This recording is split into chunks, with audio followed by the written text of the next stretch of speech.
केंद्राच्या बरोबर पूर्ण ताकदीने आपण उभं राहिलं पाहिजे आणि हे जे निष्ठुर अतिरेकी आहेत त्यांना ज्या भाषेत कळेल त्या भाषेत त्याचा समूळ नायनाट केला पाहिजे. म्हणजे फक्त आता घोषणा होता कामा नाहीत. पहिलं म्हणजे सर्वप्रथम तिची निष्पाप लोकांचा जीव गेला आहे त्या ठिकाणी. त्यांचा कुठल्याही गोष्टीशी संबंध नसताना तिथे सहली करता आले होते आणि घरातले कर्ते पुरुष हे विचार करून मारलेले आहेत. आणि ज्या प्रकारे त्यांनी हा भारतावर जो आघात केलेला आहे तो कुटुंबावर नाही आहे, तो आमच्या आया बहिणीवर केलेला आघात आहे, तो आमच्यावरचा आघात आहे.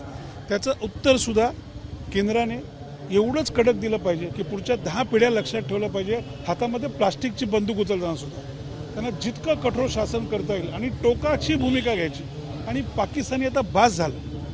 आता ते कलाकार, क्रिकेट आणि त्यांना बरोबर घेणं, संपूर्ण बहिष्कार, त्याच्यामध्ये जी काही लिगल असतील गोष्टी त्या सगळ्या करा आणि पाकिस्तानवरती संपूर्ण बहिष्कार टाका. त्यांना करून दे की हा 150 कोटीचा भारत आहे, हा एक आहे, आम्ही सगळे एक आहोत आणि जर तुम्ही कोणावर जर हल्ला केला तर आम्ही सगळे एक होऊन तुमचा संपूर्ण नायनाट करू शकतो. एबीपी माझा, उघडा डोळे बघा नीट.